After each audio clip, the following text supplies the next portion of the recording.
Hoje eu queria começar com uma pergunta. Uma pergunta simples, uma pergunta se calhar que muitos de nós já fizemos ou talvez nunca fizemos. E a pergunta é uma pergunta muito simples. A pergunta é: onde está Jesus? Onde está Jesus?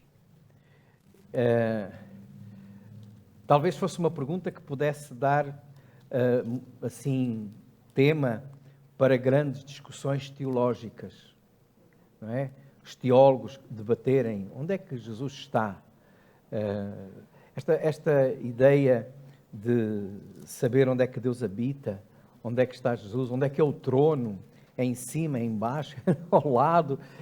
Muitas vezes se escrevem livros e livros sobre este tema e é realmente tema que os teólogos gostam de discutir, entre outros, não é?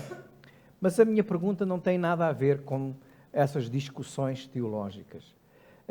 Tem a ver com uma pergunta que estava na cabeça das mulheres que foram ao sepulcro. Quando Jesus ressuscitou e elas chegaram ao sepulcro, ele não estava lá. Então surge a pergunta: onde está Jesus? Não é? Onde está Jesus? Nós vamos ler a mesma passagem, mas agora relatada pelo evangelista Lucas, que escreveu então o terceiro evangelho, no capítulo 24. No capítulo 24. Lucas, capítulo 24. E é-nos dito assim: e no primeiro dia da semana, estou a ler o versículo 1 logo, não é? Lucas 24, 1. No primeiro dia da semana, muito de madrugada, foram elas ao sepulcro, levando as especiarias que tinham preparado. E acharam a pedra do sepulcro removida. E entrando, não acharam o corpo do Senhor Jesus. E aconteceu que, estando elas perplexas a esse respeito, eis que pararam junto delas 2 varões com vestes resplandecentes. E estando elas muito atemorizadas e abaixando o rosto para o chão, eles lhe disseram: por que buscais o vivente entre os mortos? Não está aqui, mas ressuscitou. Lembrai-vos como vos falou estando ainda na Galileia, dizendo: convém que o Filho do Homem seja entregue nas mãos de homens pecadores e seja crucificado e ao terceiro dia ressuscite. E lembraram-se das suas palavras. E voltando do sepulcro anunciaram a todas essas coisas aos 11 e a todos os demais. E eram Maria Madalena e Joana e Maria, mãe de Tiago, e as outras que com elas estavam, as que diziam estas coisas aos apóstolos. E as suas palavras pareciam-lhe como que desvario, e não creram. Pedro, porém, levantando-se, correu ao sepulcro e, abaixando-se, viu só os lençóis ali postos, e retirou-se, admirando consigo aquele caso. Então é assim que nós lembramos, tal como foi descrito, aquilo que aconteceu naquela madrugada do primeiro dia da semana. O primeiro dia da semana era o domingo. Então, nesse dia, as mulheres que não tinham quase que dormido estavam à espera, a aguardar para poderem sair. Isto porquê? Porque durante o sábado não podiam sair. Nós sabemos que os rituais fúnebres dos judeus incluíam a preparação do corpo com alguns cuidados, e um desses cuidados era o corpo ser envolvido em panos, envolto em panos, em faixas, era metido no sepulcro, mas era também derramado vários perfumes, várias especiarias aromáticas, para que não começasse logo a cheirar mal, e fazia parte então do ritual funerário daquela época. Mas, se recordam, e nos versículos que estão antes, no capítulo 23, nós podemos perceber isso, a sepultura de Jesus foi feita um pouco à pressa, porque ele, na sexta-feira em que morreu, estava crucificado, a hora estava a passar e por volta das 15 da tarde, a hora sexta, ele então entregou o seu espírito ao Pai. E acontece que depois até à hora nona, quase às 6 da tarde, houve trevas. É o relato na Bíblia. Só que, se não fosse tirado da cruz antes de a noite iniciar, que era quando começava o sábado, ou seja, no fim de sexta-feira começava o sábado, para o judeu já não podia haver funeral. Ele teria que ficar na cruz até ao primeiro dia da semana. Então, José de Arimateia foi ter com Pilatos, pediu o corpo de Jesus e pô-lo na sepultura, uma sepultura de uma gente rica. Mas não houve tempo para fazer a preparação, não houve tempo para tirar, para enfaixar, porque senão chegava ao sábado e o judeu já não podia fazer mais nada ao sábado. Então as mulheres ficaram o resto da sexta-feira, aquela primeira noite, o sábado todo, e no terceiro dia, mal se iniciava o dia, elas correram porque tinham estado a preparar os perfumes. Agora sim, prepararam com muito cuidado, iam lá para continuar a cerimónia fúnebre. Elas correram para o sepulcro para continuar a cerimónia fúnebre. E era para completar, vá lá, o funeral, o enterro de Jesus. Por isso diz que elas correram para o sepulcro. Correram para aquele lugar levando as especiarias, ou seja, os perfumes que tinham preparado.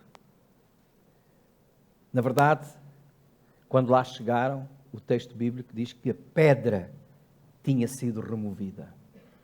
A pedra tinha sido removida. Os irmãos depois podem ver aqui uma representação de um sepulcro com uma pedra. Agora imagine isto em grande. Elas foram no caminho com uma pergunta na sua cabeça. Quem é que nos vai remover a pedra?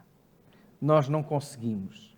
A pedra é pesada. No entanto, elas correram e, sabendo que não tinham força para remover a pedra, elas esperavam que alguém lá estivesse, que encontrassem alguém que as ajudasse.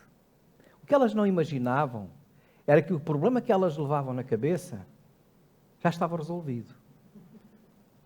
A pedra já tinha sido removida. Quando elas lá chegaram, viram que a pedra já não estava a tapar. Os irmãos podem imaginar aquelas mulheres correndo à pressa, não é? E quem é que, será que está lá alguém? Será que um dos soldados que está a guardar o túmulo vai poder ajudar-nos a remover a pedra? Será que algum dos discípulos vem também atrás de nós? Quem é que nos vai resolver este problema para nós podermos terminar aquele sepultamento, para nós podermos chorar a morte do nosso Mestre, do nosso Senhor? Quem é que vai resolver o nosso problema? Chegaram lá, o problema estava resolvido. Faz-me lembrar, irmãos, às vezes nós. Quantas e quantas vezes nós não andamos com problemas na nossa cabeça? Quem é que me vai ajudar? Quem é que me vai ajudar a tirar isto, a ultrapassar esta situação, a resolver este problema? E esquecemos que o Jesus a quem nós dizemos que seguimos e servimos não está morto, já removeu as pedras, já ressuscitou. É um Deus vivo que tira os problemas, que remove as pedras, que apresenta soluções. Mas nós insistimos nos problemas, a pensar nas soluções. Por isso o Senhor nos diz, buscai primeiro o reino de Deus. Porque quando nós olhamos para Jesus em primeiro lugar, nós vamos ver que muitas pedras já foram removidas. Já não existem sequer. Às vezes nós estamos a pensar em problemas, em situações, em dificuldades, que elas nem existem.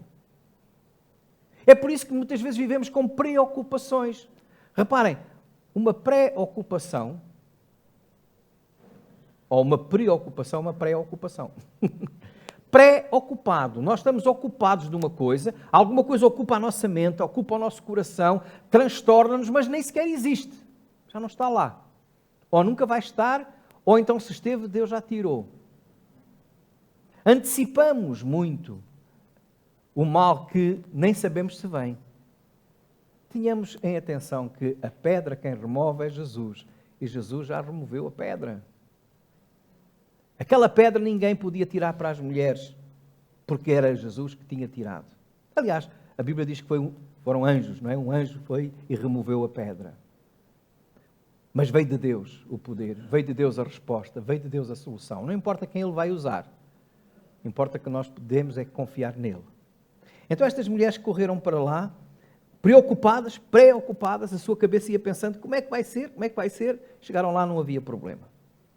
Não acharam o corpo. Mas isso levanta outro problema. Sabem que há pessoas que gostam de ter problemas. Quando se resolve um, pensam no outro. Há aquelas pessoas que nós, quando falamos com elas e perguntamos, como é que vai? Está muito mal. Então, mas porquê? Então, aconteceu-me isto. Então, mas esta é a solução. Pode fazer assim, pode fazer desta maneira. Pois é, graças a Deus. Que bom eu encontrar o pastor que me ajudou. Pois, mas eu tenho outro problema, não é? Então, há pessoas que têm que ter sempre um problema. E estas mulheres tiveram outro problema. O primeiro foi, quem é que nos tira a pedra? O segundo foi, então e agora? Como é que nós vamos pôr os perfumes que queríamos pôr no morto se ele não está aqui? Para onde é que ele foi? Onde está Jesus? Onde está Jesus? Elas não acharam o corpo. Ficaram perplexas. Ficaram até atemorizadas com aquilo que estavam a ver, porque aquele anjo que apareceu, que falou com dois varões, diz aqui no versículo 4, 2 varões com vestes resplandecentes. Então 2 anjos, 2 mensageiros enviados por Deus chegaram lá para dizer, olha, ele não está aqui, ele ressuscitou. Em vez de alegria, o que é que elas fizeram? Tiveram medo. Às vezes, irmãos, o poder de Deus na nossa vida é tão bom que até assusta. É tão forte que até assusta.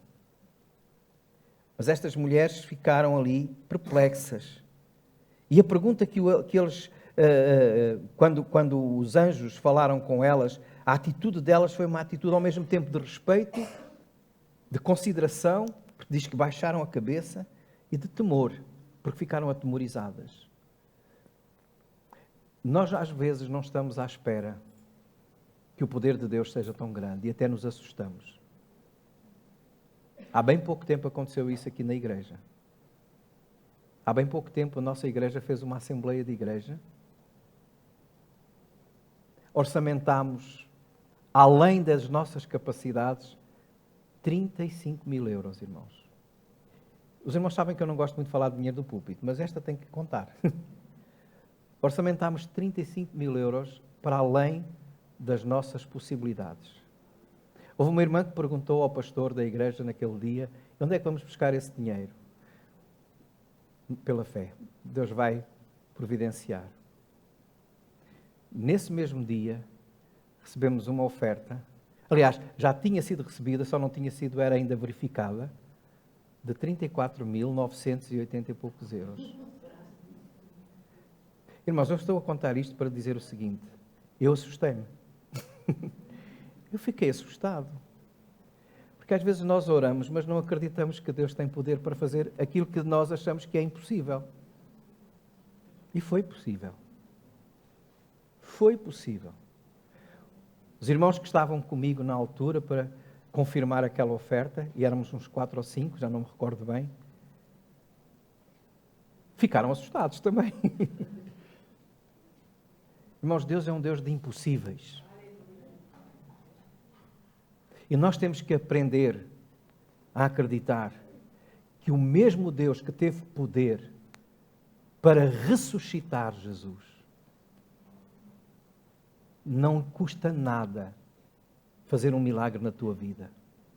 Maior milagre foi a ressurreição de Lázaro, maior milagre foi a ressurreição de Jesus, maior milagre será a nossa ressurreição, porque é nessa esperança que nós vivemos. Deus é um Deus de impossíveis. Às vezes, algumas pessoas, para provocar, até alguns descrentes, dizem-me assim, então, quando é que lá na igreja começam a vender milagres, que é para ganharem muito dinheiro, não é? Porque há umas igrejas que têm assim, vendem uns milagres. Se nós não precisamos. Porque o milagre de nós estarmos aqui, salvos por Jesus Cristo, é o maior. É a vida eterna. E o que é que o Senhor diz na sua palavra? Buscai primeiro o reino de Deus, a sua justiça. E podíamos mesmo dizer, e todas as coisas serão acrescentadas.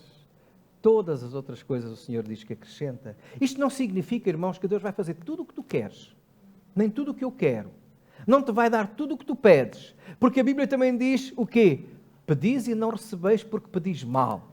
Pedis apenas para a vossa satisfação. Para gastar nos vossos deleites, nos vossos prazeres. Deus conhece o nosso coração. Deus conhece o nosso coração. E acima de tudo, Deus honra e glorifica o seu nome. E tudo aquilo que é para a glória e honra do nome do Senhor acontece porque Ele quer. Estas mulheres ficaram atemorizadas quando viram que os anjos disseram, Ele não está aqui, já ressuscitou. Mas antes, há uma frase que eles disseram que é muito interessante. Porque buscais, está no final do versículo 5, porque buscais o vivente entre os mortos. O que é que elas foram lá fazer? Elas foram à procura de um Jesus morto. Foram à procura de um Jesus que não falava. Um Jesus que, pensavam elas, se estava, o seu corpo estaria a deteriorar-se, a cheirar mal. Mas Ele não estava ali. Não é ali que se encontra Jesus. Jesus não está no sepulcro. Jesus está vivo. Porque buscais o vivente entre os mortos. Sabem que muitas celebrações religiosas, às vezes até muito bem intencionadas, são apenas rituais mortos, sem vida. Jesus não está ali, o Jesus vivo, o Jesus ressuscitado. Irmãos, estamos a celebrar a Páscoa. Cada domingo nós celebramos a Páscoa. Porque em cada domingo nós lembramos que Cristo ressuscitou. É um culto ao Senhor.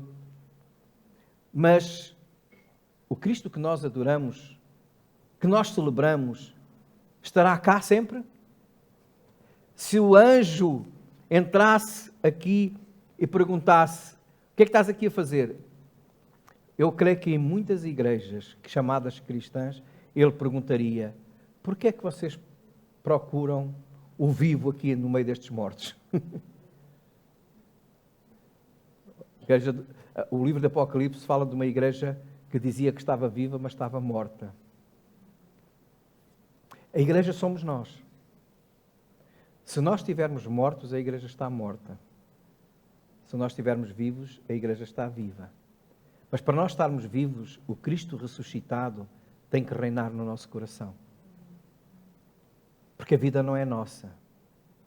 Não é porque eu sou uma pessoa muito agitada, não é porque eu sou uma pessoa hiperativa, que isso significa que a igreja é uma igreja viva. Não. A igreja pode ser viva na tranquilidade e na paz da celebração. A igreja é viva quando Cristo vive e reina no teu coração, no meu coração. Porque buscais o vivo entre os mortos.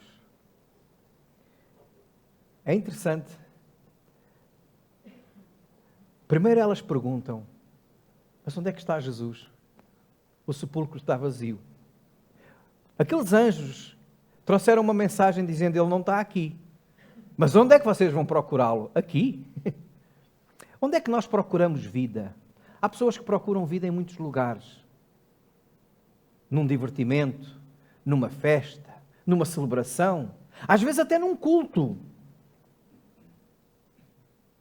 A vida não está em nós, nem naquilo que nós fornecemos. A vida está em Cristo. E sem Jesus não há vida. Ele disse, eu sou a ressurreição e a vida. Todo aquele que está em Cristo tem vida. Todo aquele que rejeita e despreza Cristo está morto. Não sente a alegria da vida. Mas eu já creio em Jesus. Tenha certeza. Estas mulheres também criam. Estas mulheres amavam a Jesus. Eu acho que nós não conseguimos ter a autoridade para dizer que amamos mais a Jesus do que elas. Elas amavam muito a Jesus. Tanto que amavam que passaram uma noite, um dia inteiro sem dormir, preparando coisas para ir ao sepulcro, chorar por Jesus. Elas serviram a Jesus durante o seu ministério. E apesar de tudo isso, elas ainda estavam à procura desse Jesus. Mas nós podemos dizer que houve um ponto de viragem ali na vida daquelas mulheres. Foi quando, no versículo 6, os anjos disseram: não está aqui, mas ressuscitou. Lembrai-vos como vos falou, estando ainda na Galileia, dizendo: convém que o Filho do Homem seja entregue nas mãos de homens pecadores e seja crucificado e ao terceiro dia ressuscite. E lembraram-se das suas palavras. Se nós formos aqui a Lucas, mesmo no Evangelho de Lucas, no capítulo 9 e no versículo 22, portanto, muito antes, capítulo 9 e versículo 22, Jesus está a falar e neste versículo 22, depois de Pedro ter dito que Jesus é o Cristo, o Filho de Deus, Jesus diz no versículo 22, é necessário que o Filho do Homem, referindo-se a Ele próprio, padeça muitas coisas e seja rejeitado dos anciãos e dos escribas e seja morto e ressuscite ao terceiro dia. Jesus já tinha dito isso antes. E elas se esqueceram. Ainda no capítulo 18 de Lucas, se andarmos um pouquinho mais até ao capítulo 18, dos versículos 31 até ao versículo 33, depois de Jesus ter contado várias parábolas, ter abençoado os meninos, ter falado com aquele jovem rico que amava mais o dinheiro do que a Cristo, Jesus diz no versículo 31 de Lucas 18, e tomando consigo os 12, disse-lhes: eis que subimos a Jerusalém, e se cumprirá no Filho do Homem tudo o que pelos profetas foi escrito. Pois há de ser entregue aos gentios, e escarnecido, injuriado e cuspido, e havendo açoitado o matarão, e ao terceiro dia ressuscitará.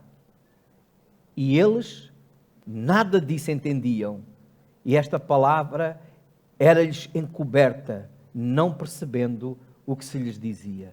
Jesus, pelo menos 2 vezes, está registado no Evangelho de Lucas, que anunciou que ele iria sofrer, iria ser morto e que ressuscitaria. Mas aquelas palavras passaram. Sabem, irmãos, porque é que muitas vezes nós vivemos momentos de angústia? Sabem porque é que nós vivemos momentos, às vezes, de tristeza, de dissabores, de ansiedade, de preocupação, de temor? Porque as palavras que nós lemos e as palavras que nós ouvimos são esquecidas. A sua fé no Cristo ressuscitado, elas amavam a Jesus, mas não acreditavam que Jesus tivesse ressuscitado. Porquê? Porque tinham esquecido as palavras que tinham sido ditas. Irmãos, se nós não esquecermos a palavra que aprendemos, se nós não esquecermos a palavra que ouvimos, que lemos, se nós deixarmos, e como diz o salmista, se aguardarmos no nosso coração, nós vamos ter muito menos angústia, ansiedade, temores, porque a palavra viva está em nós, mantendo-nos a alegria, fortalecendo a nossa fé. A Bíblia diz que a fé vem pelo ouvir, mas não é apenas ouvir de ouvir, é ouvir de reter em nós a palavra de Deus. A fé vem pelo ouvir. Por isso o salmista dizia: guardei a tua palavra no meu coração. É importante que cada um de nós, meus irmãos, possa ler, ouvir a palavra, guardá-la como nossa, que Deus nos deu, e confiar naquilo que está escrito. Pois se Jesus diz que um dia também nós ressuscitaremos, vamos confiar nisso. Paulo dizia à igreja, aos Tessalonicenses, para nós nos consolarmos com esta esperança, para não sermos como os gentios que não têm esperança. que nós havemos de ressuscitar e estar com o Senhor também. É a garantia que Ele nos dá pela sua ressurreição. E no dia a dia, meus irmãos, quantas e quantas vezes nós vivemos angustiados por isto, por aquilo, pela outra situação, preocupados com coisas que nós não sabemos. Porquê? Porque nos esquecemos da palavra do Senhor. O que é que o Senhor diz? Deixa para amanhã o dia da manhã. Basta a cada dia o seu mal. Não andeis ansiosos por coisa alguma. Guarda a palavra. Esta palavra, guarda-a no teu coração para não viveres atemorizado. Elas lembraram-se das palavras e diz que quando se lembraram das palavras, voltando então a Lucas 24, o versículo 9 diz, lembraram-se das suas palavras e voltando do sepulcro, anunciaram todas estas coisas. Eu gosto desta expressão, voltando do sepulcro. Sabem porquê? Porque quando se lembraram das palavras, elas viraram as costas à morte para entrar numa nova vida. Quando se lembraram das palavras de Jesus, viraram as costas à morte. Voltando-se do sepulcro, seguiram para falar aos outros. Tal como aqueles dois, lembram-se, aliás, logo a seguir neste capítulo 24, vem um outro episódio, que é aqueles dois discípulos que iam no caminho de Emaús. Esses também esqueceram as palavras. E Jesus foi com eles e foi-lhe falando, até que eles se lembraram daquilo que tinha acontecido. Se nós dessemos mais atenção ao que a Bíblia nos ensina, meus irmãos, nós não andaríamos tristes. Se dessemos mais atenção ao que a Bíblia nos ensina, nós não nos sentiríamos tão perdidos como às vezes nos sentimos tão perdidos. Se dessemos mais atenção àquilo que a Bíblia nos diz, nós não ficaríamos tão ansiosos como às vezes ficamos tão ansiosos. É só lembrar e crer na palavra que Jesus nos disse. Muitas celebrações de Páscoa são celebrações sem Jesus.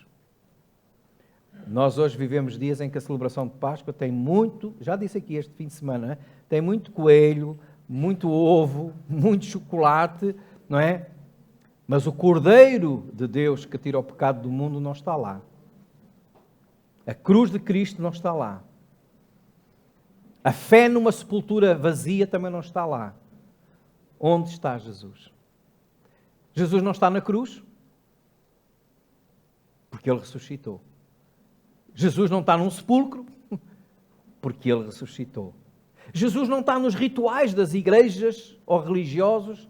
Porque Ele é um Deus vivo. E importa que aqueles que adoram a Deus o adorem em espírito e em verdade. Onde é que está Jesus? Se nós continuássemos a ler aqui o Evangelho de Lucas, que não vamos fazer porque são temas para outras mensagens, mas eu gostava de destacar aqui 3 coisas, que é a resposta a esta pergunta. Onde está Jesus? Se os irmãos lerem a seguir, e eu desafio-os a ler durante a semana, em Lucas 24, o episódio que é relatado a seguir a este é aqueles dois a caminho de Emaús.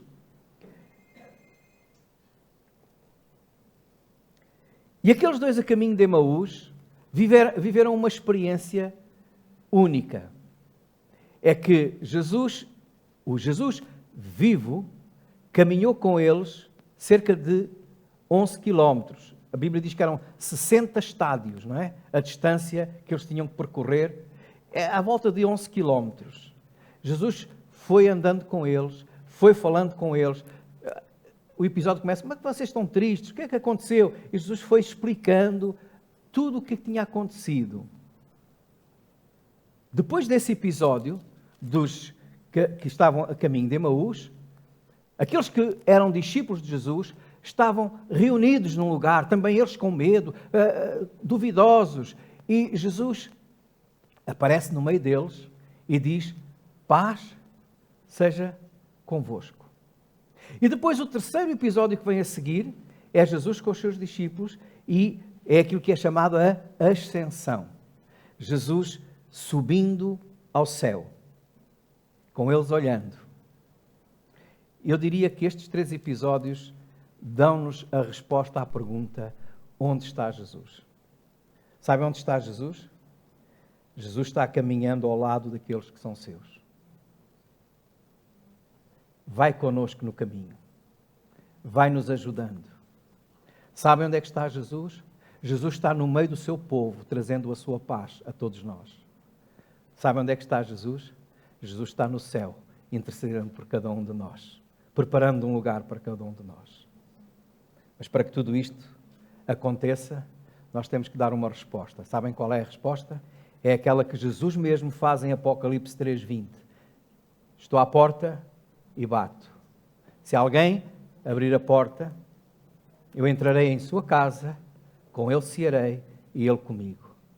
Para que Jesus vá ao nosso lado no caminho, para que Jesus esteja no nosso meio, trazendo-nos a sua paz e a sua alegria, para que Jesus possa estar intercedendo e preparando o lugar para cada um de nós, nós temos que ser deles. E para ser dele, Jesus tem que estar na nossa casa, ou seja, tem que estar no nosso coração.